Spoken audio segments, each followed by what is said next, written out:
Ayer se dio la comparecencia ante el Parlamento del ministro Heber, de Ferrés y también de Garcés por el caso Astesiano, el ex custodio presidencial que fue imputado y enviado a prisión por integrar una banda que entregaba pasaportes falsos a ciudadanos rusos. La oposición no quedó conforme con las explicaciones, mientras que el gobierno puso foco en el año 2013 y también criticó, entre otras cosas, a los ex custodios de los presidentes Mujica y Vázquez. ¿Qué se puede sacar en limpio de la jornada de ayer? De eso estaremos hablando esta noche. Bienvenidas, bienvenidos. Así comienza el lado B. Nunca fue el jefe de la seguridad presidencial. Nunca fue el jefe de la seguridad presidencial. El señor Ferrés acaba de mentir. La comitiva estará integrada por el señor jefe de la Casa Militar, César Ifrán, la señora edecán de la Fuerza Aérea, María Echeverri, el señor jefe de seguridad presidencial, Alejandro Astesiano.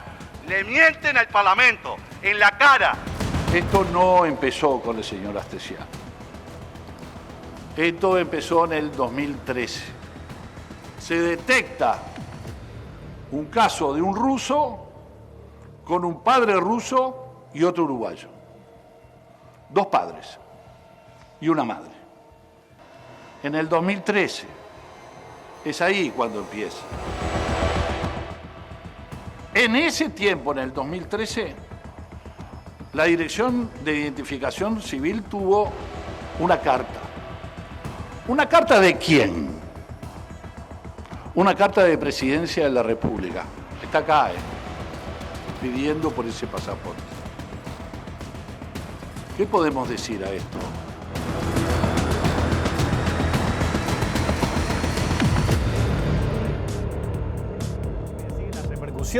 De este caso, y vamos a hablar de eso esta noche con Alejandro Sánchez, senador del MPP, senador del Frente Amplio, que nos acompaña aquí en el estudio de TV Ciudad. Senador, gracias por acompañarnos. ¿Cómo estás? Bienvenido. Bueno, buenas noches. Un gusto estar aquí con ustedes. ¿Llegó a descansar algo o no? Un poquito, no Aparte, mucho. vienen de rendición de cuentas también. Bueno, venimos de jornadas ajetreadas. Ajá, bueno, a modo de resumen, de introducción, después vamos a ir a algunos puntos específicos. ¿Qué te dejó la jornada de ayer y las explicaciones del gobierno? Nosotros fuimos a una comisión general porque sucedió un hecho gravísimo, de repercusiones históricas. Nunca habíamos tenido un escándalo de tal naturaleza de corrupción en la torre ejecutiva, en el seno de la Presidencia de la República, un vínculo de un jerarca de extrema confianza del presidente con el crimen organizado, y le solicitábamos al gobierno toda la verdad, que necesitábamos toda la verdad. Y nos vamos con las manos vacías, porque la verdad fue lo que quedó ausente. Es más, el gobierno sembró nuevas dudas frente a algunas situaciones que yo decía, bueno, el gobierno está tratando de recortar la verdad para tratar de minimizar el daño. Yo creo que ayer lo ampliaron. Que ayer venga el prosecretario de la República y nos diga que Astesiano no era el jefe de la seguridad presidencial, a mí la verdad me decepciona. Porque el señor Ferrés firmó varias salidas de Astesiano en delegaciones oficiales diciendo que era el jefe de la Guardia de Seguridad Presidencial. Pero además, Astesiano sancionó nada más ni nada menos que al número 2, que era un comisario mayor de la Guardia Presidencial. ¿Y quién puede sancionar al número 2 de la Guardia Presidencial? El jefe. Entonces, que venga el gobierno ayer a decirnos que no era jefe, que nos hable de un decreto que no está publicado en la página de Presidencia, nosotros lo buscamos y no está publicado. Sí está publicada la desvinculación de Astesiano, pero este decreto no está. El mismo gobierno que en el 2020 le solicitamos un pedido de informe en 2 oportunidades sobre el jefe de la Guardia Presidencial y no nos ha contestado hasta el día de hoy. Y que además en la página web de la Presidencia no está este decreto al que se hizo referencia y que ayer tampoco lo repartieron, porque ayer le solicitamos que lo reparta entre los legisladores porque hacían referencia a un decreto y no lo repartieron. Genera mucha suspicacia, genera demasiadas dudas. Es decir, la idea de ir a buscar la verdad no la encontramos, lamentablemente. Una pregunta que también le hicimos ayer al señor ministro, y que es muy importante y habla justamente ya más allá del caso Astesiano de la gestión del Ministerio del Interior. Ayer nosotros le preguntamos al señor ministro si ya habíamos radicado la denuncia en Interpol con respecto a los ciudadanos rusos que tenían estos pasaportes sacados de esta manera con esta banda criminal. El ministro nos dijo que esta banda, al parecer, ha logrado obtener 195 pasaportes. Quiere decir que el número lo tiene, y lo tenía incluso por periodos de gobierno. Yo le pregunté si ya había radicado la denuncia en Interpol, porque hay uruguayos en el mundo que andan con pasaportes y los funcionarios de las aduanas tienen que saber si esos pasaportes tienen que ver con esta banda criminal o no, por la seguridad de nuestros ciudadanos que están en el exterior viajando. El ministro no me contestó ayer, pero hoy el semanario Búsqueda publica que al día de hoy todavía el Ministerio del Interior no emitió la alerta roja en Interpol. Con lo cual estamos desprotegiendo a los ciudadanos uruguayos que están viajando por el mundo. Entonces, si el ministro sabe que son 195, quiere decir que sabe cuáles son. ¿Por qué todavía no hizo la denuncia en Interpol? Bueno, esto yo creo que se debe a las enormes dificultades que tiene el Ministerio del Interior en la gestión, porque el ministro ha tenido una gestión bastante complicada del Ministerio del Interior, que lo llevó incluso a no consultar donde tenía que consultar cuando Presidencia de la República le solicitó los antecedentes de Astesiano. Porque, ¿por qué llegamos hasta acá, entre otras cosas? Bueno, porque la información siempre estuvo en el Ministerio del Interior de los antecedentes de Astesiano. El problema es que el Ministerio consultó al sistema de seguridad pública, de gestión de seguridad pública, y no consultó a la Policía Científica, donde siempre estuvieron en la base de datos de Policía Científica los antecedentes de Astesiano. Es decir, incumplió un decreto también el ministro, y por eso no le informó con todo lujo de detalles al presidente de la República. Entonces, esto habla de errores garrafales de gestión, de desidia, que nos llevan a situaciones dolorosas, y esto es responsabilidad directa del ministro Heber. ¿Cómo tomás que el ministro Heber ayer acusara y criticara y marcara los antecedentes de los excustodios presidenciales de Mujica y Vázquez? Bueno, esa es una estrategia del gobierno, el gobierno de las excusas. Sistemáticamente, cada vez que le preguntamos algo o lo cuestionamos por algo que llevó adelante en su gestión, habla del Frente Amplio. ¿Sabe lo que le faltó decir ayer al ministro Heber? Que la culpa de que Astesiano tuviera una oficina en el piso 4 de la torre ejecutiva es porque el Frente Amplio concretó la torre ejecutiva, construyó la torre ejecutiva. Le faltó decir eso. Entonces, ayer el ministro Heber demostró que hizo una enorme investigación para ver cada uno de los legajos de las personas que estuvieron en la custodia de los presidentes del Frente Amplio, ¿verdad? Para ver si tenían antecedentes o no antecedentes, y los nombró con nombre y apellido, qué cosas tenían o que habían tenido dificultades. Yo digo, esa vocación del ministro Heber de investigar a fondo la foja de cada uno de los funcionarios que estuvo cerca de los presidentes del Frente Amplio, no fue la misma dedicación que le aplicó el Ministerio del Interior cuando el mismo presidente de la República de su partido le solicitó información. Si hubiese hecho lo mismo que hizo para ayer la Comisión General Heber, cuando Presidencia de la República en el 21 o en el 20 le solicitó información, no estaríamos en este lío. Lo veíamos en el tape de introducción. Heber pone el foco en el año 2013, él dice todo empieza acá, muestra un documento, una carta que en su momento Presidencia envía a la Dirección de Identificación Civil, en la que un ciudadano ruso, hoy procesado junto a Astesiano, se quejaba en cierta medida por la demora en la entrega de unos pasaportes. ¿Cómo tomás ese argumento que manejó y que planteó ayer Heber? En primer lugar, yo creo que lamentablemente el ministro Heber participa a veces de una forma de hacer política que es enlodar a algunas personas para tratar de salvar su pellejo. Porque lo que hizo ayer es generar la suspicacia de que hubo una aceleración en el trámite de un pasaporte por parte del expresidente Mujica. Algo muy falso. Tremendamente falso. Primero porque esos pasaportes no se emitieron, porque Identificación Civil no emitió esos pasaportes. Lo que sí sucedió, ¿verdad? Y mentir muchas veces tiene que ver con aquello de recortar la realidad para tratar de construir algo que sea similar a lo que está pasando hoy para salvar el pellejo Heber.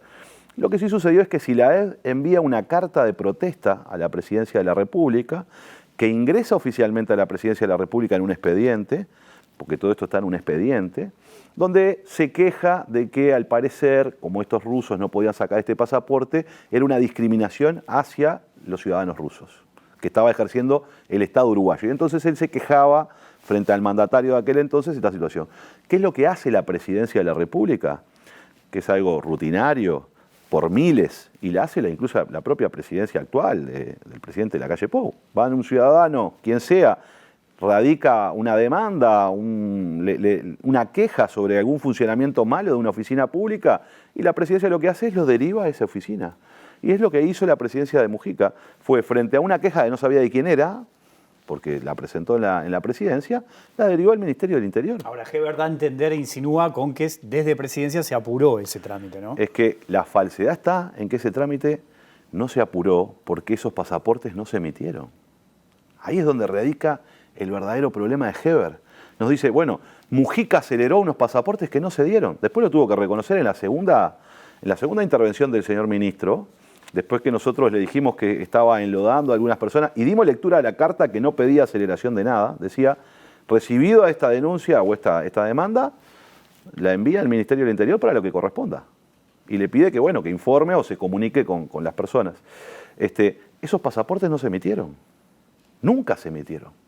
La queja de estas personas era que esos pasaportes no se habían dado y no se dieron. Entonces, cuando el ministro Heber acusa a Mujica falsamente de que aceleró unos pasaportes, si nunca se dieron, ¿cómo puede acelerar a alguien un pasaporte que nunca se dio? Ahora, Heber ayer hace hincapié también en que entre 2013 y 2019 se entregaron 140 pasaportes irregulares a ciudadanos rusos y 55 en este actual gobierno. ¿Cómo tomás eso? Ese análisis que hace y eso que dijo. Bueno, es que la banda criminal que se está desbaratando en estos momentos opera en el país desde hace mucho tiempo. Evidentemente, por lo menos desde 2013. Eso es una información que no es nueva porque la fiscal, cuando radica de alguna manera su alegato, dice que podría estar actuando desde el 2013 esta banda, o tendría indicios, dice la fiscal, y actúa desde el 2013. Lo que no sucedió antes es tener un agente en un lugar clave al lado del presidente de la República, como lograron en este gobierno. Es decir, esa banda operó desde el 2013, pero no tenía a Astesiano en el piso cuarto. No se reunía en el piso cuarto de la Torre Ejecutiva. Empezó a reunirse a partir de que este gobierno toma una muy mala decisión, que es colocar a un delincuente y estafador en un lugar en donde pueda acceder a mucha información, ¿no? Entonces, la banda existe, como existen bandas, en el Uruguay existen bandas criminales que intentan infiltrarse en la policía, infiltrarse en los gobiernos, infiltrarse en distintas organizaciones, operan bandas de narcotráfico, opera el crimen organizado, hay que tratar de desbaratarlo. Ahora, aquí al crimen organizado le dieron un piso en la Torre Ejecutiva, acceso a un piso en la Torre Ejecutiva, ¿por qué? Por malas decisiones que tomó el gobierno. Eso no sucedió antes, sucedió ahora y eso seguramente habrá potenciado la capacidad de esta banda criminal para llevar adelante sus tareas, ¿no? Ahora, distintos legisladores del gobierno señalan que el presidente fue traicionado, que fue engañado, que jugaron un poco más con su confianza. ¿Qué lectura haces de esa postura? Yo creo que cualquier ciudadano uruguayo... bueno, ayer surgió un elemento importante. Garcés dice, yo le acerqué información al presidente, antes de asumir incluso, dice Garcés, porque se había enterado de la situación, que Astesiano no era trigo limpio, y le entregó. El presidente siempre ha reconocido que conocía las anotaciones, ¿no? Porque el discurso del gobierno es que no sabía de los antecedentes. Que yo tengo mis dudas, porque una persona que está desde el 99 cercana al Partido Nacional, es muy difícil que uno no sepa que estuvo preso 4 meses en el 2013 y que en plena campaña electoral, cuando estaba siendo custodio de la calle Pou, en ese momento candidato del Partido Nacional en el 2014, le cae una sentencia y que nadie se entere del entorno. Bueno, hay un exdiputado del Partido Nacional que dice que todos sabían. No lo dice un frente amplista, lo dice un exdiputado de Rivera del Partido Nacional, que todos sabían porque además él le dijo a varios referentes importantes del gobierno. Entonces, creo que ningún ciudadano uruguayo, si mira la cantidad de antecedentes, si mira de alguna manera las anotaciones que eran 1, 2, 3 veces investigado por año, durante 20 años esta persona, nunca hubiese designado a esa persona dándole tanto poder, el poder que le dio en definitiva el presidente. Yo creo que ahí radica el error. El problema del gobierno es que no puede tratar de meter un elefante en un frasquito.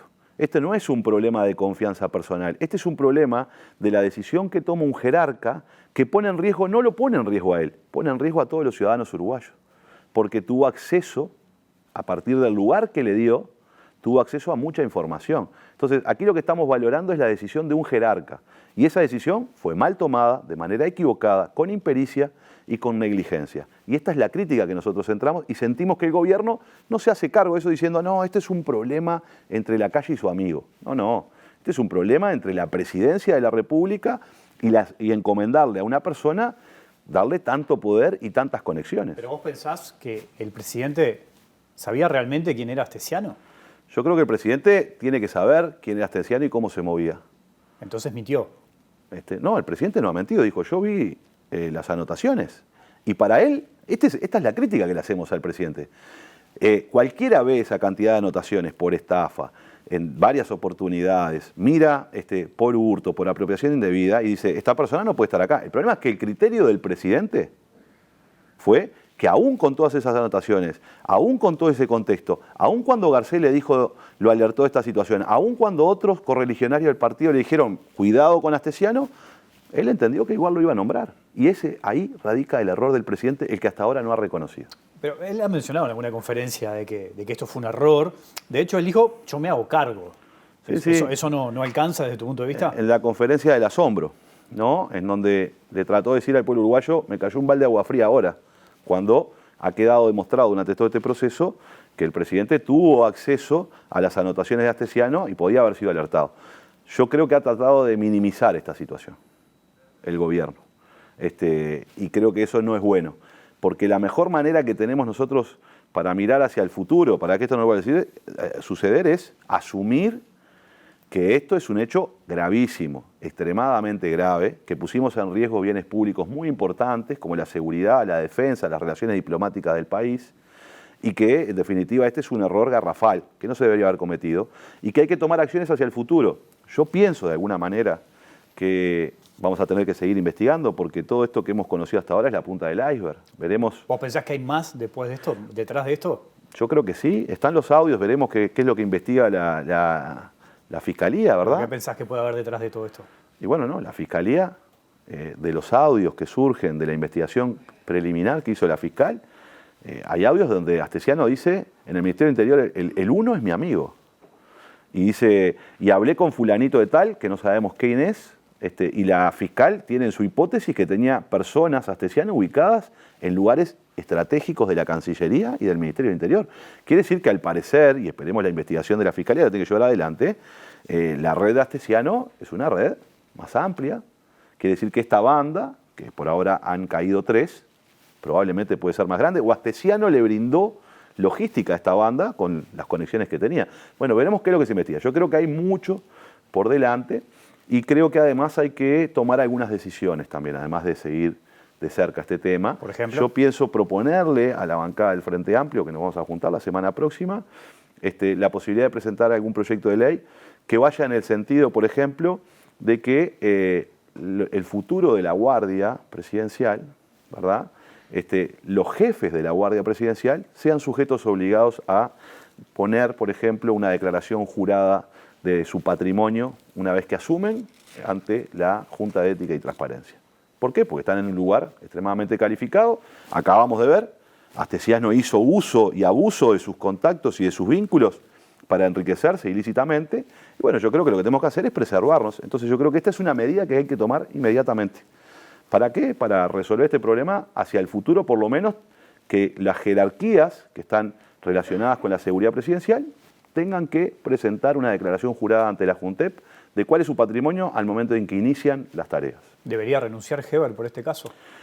Yo creo que Heber debería dar un paso a costado, no solo por este caso, por la impericia, por no cumplir con el decreto y por informarle mal al presidente. El mismo Heber reconoce de que el ministerio, a ver, en palabras del señor ministro, el Ministerio del Interior le mintió al presidente. Entonces yo siento que un ministro que viene y nos dice sin que se le mueva un pelo, le mentimos al principal mandatario, bueno, yo acá diría, bueno, me suscribiría a las palabras del hoy presidente de la República de que esperemos que llegue el día en que los ministros de Estado renuncien justamente por vergüenza o por gestión.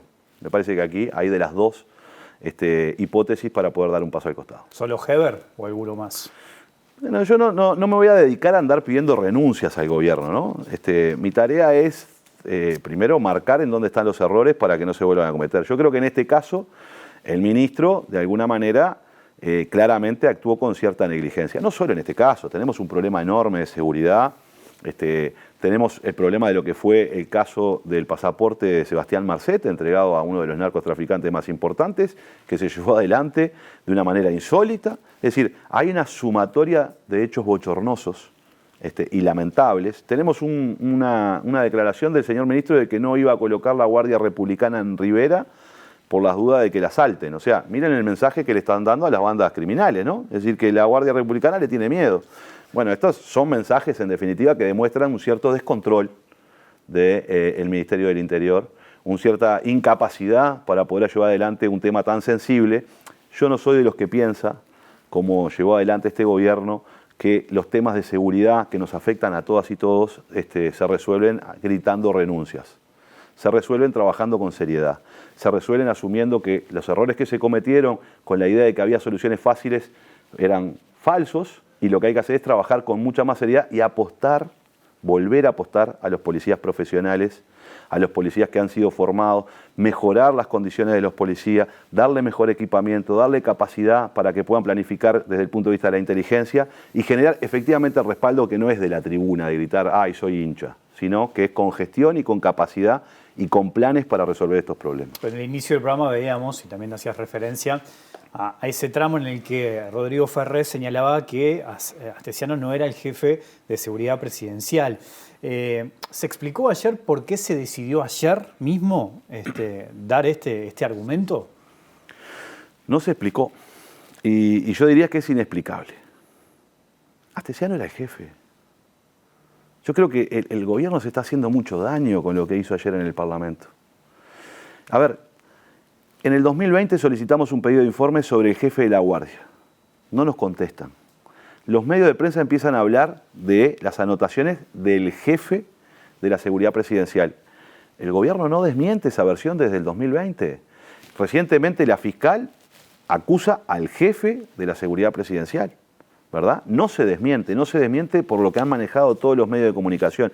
Hay documentos públicos, hay pago de viáticos al jefe de la seguridad presidencial por acompañar las comitivas en las cuales participaba el presidente de la República. Hay decisiones administrativas donde el jefe de la Guardia sanciona funcionarios policiales de alta jerarquía, estamos hablando de comisarios mayores. Usaba tarjeta, tenía carnet, se presentaba así en todos lados. Ayer hasta Heber dijo el jefe y después se trató de corregir. Después, claro, hacía 2 minutos que Ferré había dicho que no era y Heber, el ministro, diciendo es el jefe, se tuvo que corregir inmediatamente. Yo creo que esta falta a la verdad le hace mucho daño a la credibilidad del gobierno. Y hay que tener mucho cuidado porque cuando tú me mientes en algo, se rompe una confianza. Y cuando se rompe esa confianza, deja de ser creíble. Y esto es muy delicado para un gobierno. Extremadamente delicado para el gobierno y para la democracia. Entonces yo creo que, porque a ver, la otra hipótesis, digamos, es más trágica. La otra hipótesis es más trágica. Es que efectivamente no es el jefe de la Guardia. Y es verdad lo que dijo Ferrés ayer y hace 2 años no ha desmentido de todo lo que ha sucedido en la prensa. Entonces es más trágico. Alguien que no era el jefe sanciona a funcionarios públicos. Alguien que no era el jefe, la comunicación oficial del Estado, firmada por el propio Ferrés, dice que era el jefe, pero no era. Esto es terrible, ¿no? Esto sería peor. O sea, alguien que no es el jefe le pide a la presidencia que le imprima tarjetas de presentación donde dice que es el jefe. Alguien que no es el jefe le imprimen un carnet en la torre ejecutiva que le dice que es el jefe de la Guardia de la Seguridad Presidencial. Entonces estamos en una cuestión de mucho más riesgo. Porque acá ya hay un problema gigantesco de los jerarcas de la presidencia de la República. Que había alguien que está usurpando un cargo y que ellos lo permitieron, le permitieron sancionar gente, le permitieron ordenar gente, le permitieron traer funcionarios cuando no lo era. Esa hipótesis es peor. Yo creo que el gobierno está cometiendo un error gravísimo. Ahora, en no reconocer, para tratar de minimizar, está comprometiendo algo muy importante en la democracia, que es la credibilidad y que es el apego a la verdad de los jerarcas y de los políticos. Ahora el gobierno le baja el perfil a la situación, dice que no es un hecho grave, que es una cuestión entre el presidente, y en este caso Astesiano, y que no involucra. Distintos legisladores han señalado eso. Yo entiendo que el gobierno intente minimizar esto, ¿no? O sea, el gobierno le explotó una bomba, el presidente de la República le explotó una bomba de alguien muy cercano, de una decisión que tomó él y que puso en riesgo muchas cosas, entre ellas la información de todos los ciudadanos del Uruguay. Y que bueno, que políticamente en su discurso intente minimizarlo, y yo lo he cuestionado porque lo intentó minimizar. Ahora, que vengan 2 años después ahora a tratar de decirnos a todos los uruguayos de que no era el jefe. ¿Y por qué no está publicado la resolución que contrató a Astesiano? Y sí está publicada en la página la resolución reciente, que es la destitución de Astesiano. Y no está publicada la primera. ¿Dónde está la transparencia ahí? Te propongo una pequeña pausa y seguimos conversando. En un minutito sigue el lado B aquí en la pantalla de TV Ciudad.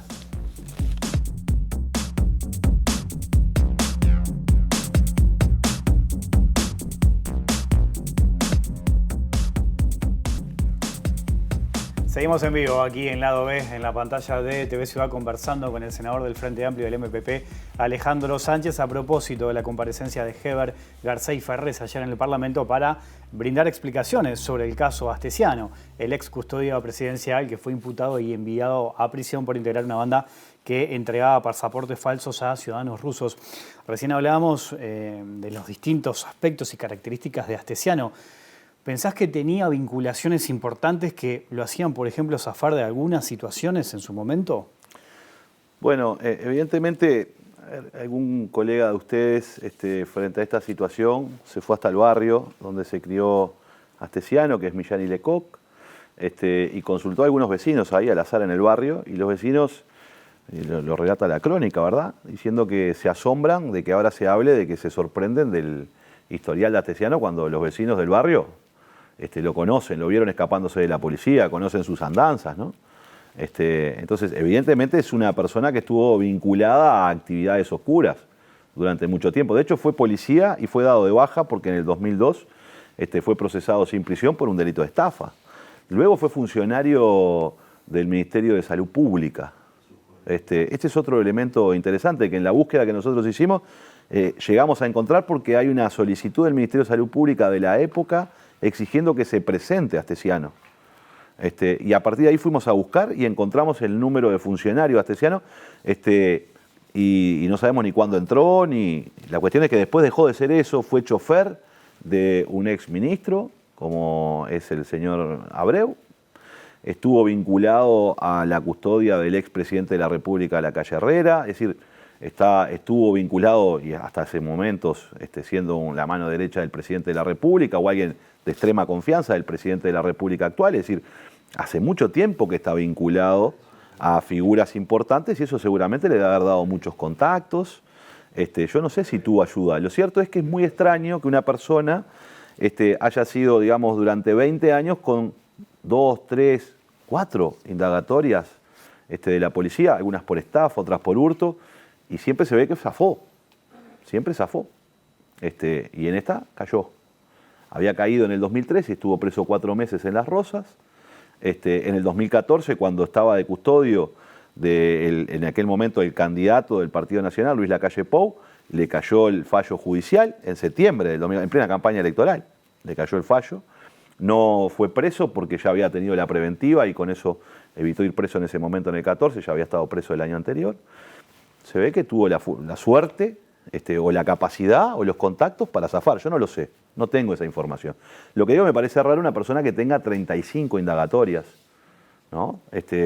Parece ser una persona a la cual la policía le prestaba mucha atención, ¿no? O tenía varias denuncias o tenía varios indicios, pero luego seguramente no se lograba configurar la prueba para poder llevarlo ante la justicia. Seguramente es eso, o sea, se ve que trabajaba, seguramente, yo lo dije, y la verdad que no me enorgullece, pero el presidente de la República lo pintó con 2 palabras, ¿no?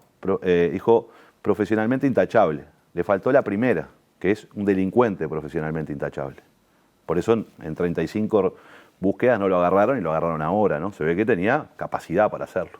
Otra polémica que se ha despertado alrededor de este caso tiene que ver con el regreso. Cuando él regresa con el presidente del viaje en el exterior, lo van a buscar, lo detienen, le informan al presidente de la República y mucho se ha hablado si le avisaron antes, ¿no? Si borró definitivamente esos mensajes que tenía en su celular, que seguramente había información importante.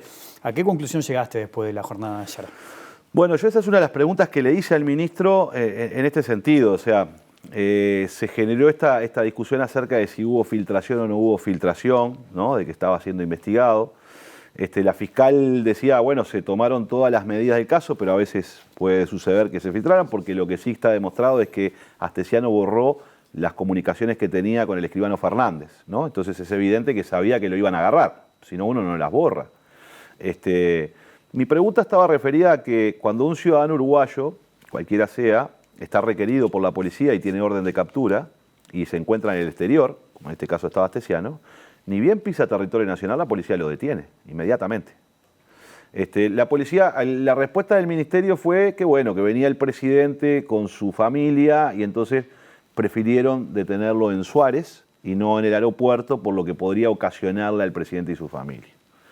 Bueno, esa es una respuesta que yo la acepto como tal, pero que podría perfectamente haber sido detenido en el aeropuerto de Carrasco, y entonces el trayecto entre el aeropuerto de Carrasco y Suárez quizás pudo haber sido un tiempo en el cual Astesiano pudo borrar esas comunicaciones o intentar resolver algo antes de lo que yo creo que él ya sabía, que estaba el señor director de inteligencia esperándolo. Ya había sido 24 horas antes aproximadamente, había sido de alguna manera allanado su domicilio, de alguna manera ya sabía que estaban tras su pista, y hacía algunos días habían llevado a prisión preventiva a sus 2 secuaces, ¿no? Entonces, me parece que las alertas estuvieron por varios lados. No sé si hubo filtración o no. Lo cierto es que lo que sabemos es que Astesiano logró borrar la comunicación. Esperemos que la tecnología permita recuperar, que creo que sería una información muy útil para la investigación y para seguir avanzando. Senador Alejandro Sánchez, gracias por tu tiempo y tu visita esta noche aquí al lado B. Muchas gracias a ustedes. Nosotros nos vamos, se quedan en la pantalla de TV Ciudad, volvemos mañana en vivo a las 20 horas. Que pasen bien, chao.